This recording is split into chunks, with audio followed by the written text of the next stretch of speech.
You kind of get sat at the special table at school and things, and I mean, I literally sat across from somebody that blew bubbles in their own saliva, for example, you know, and I didn't ever kind of identify with that so well, you know, and it depends on your attitude to things. I think that a lot of people feel like it's like some kind of disability, but I've always felt there was a turning point for me where I started to realise that I could actually do things that other people couldn't do.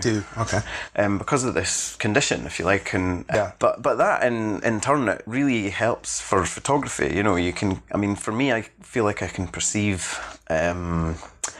things in a different way, I guess. Like, you know, with the way my focus works, it actually really helps to have the camera lens or the frame to kind of, I guess, simplify or clarify things as well. You know, I think that a lot of people, they'll think, you know, buzzing along in a straight line, really great for communicating through words and things, sentences and structures in that way. But then I think with the visual side of stuff, it's like, it really helps to be able to, I guess, like, envelop things in a different way, you know, and the con of maybe thinking in circles or growing like in your thoughts with spheres is that then, you know, how do you actually contain that and focus it, you know? Whereas I guess that the very act of photography, which is of course, you know, it depends on the type of photography, but taking the kind of chaos of the world and trying to clarify it and find in one shot, a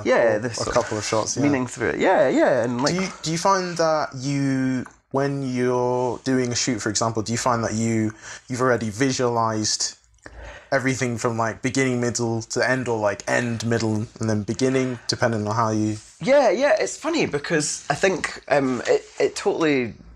You know, there's so many different approaches to photography, of course. Within commercial things, you tend to be more of a setup. And if you're documenting an event, I mean, again, it's like sort of sniffing out and finding what the thing is. You're almost kind of hunting, you know. And I think that the thing that's kind of interesting is actually not to fully prescribe what it is you're going to catch, and like you know, to be open in that way and allow the kind of revelation of things to hit you, you know. And so do you think that I mean, so what was it like starting out? Like take me, or take us back to the beginning. How did you even get into photography? Well, I mean, I can't write really, you know, like I find that obviously I can, but it's like it really exhausts my brain. If I want to send myself to sleep, I'll try sending a text, you know. I'm much better now, but like it was crazy kind of trying to fit myself into that system, you know, and I think I mean, I've always been kind of visual in a way of thinking, I guess, and then photography was quite an immediate way of capturing that as well, I suppose. And again, it's like a physical thing, so you know that again sort of lent itself to things.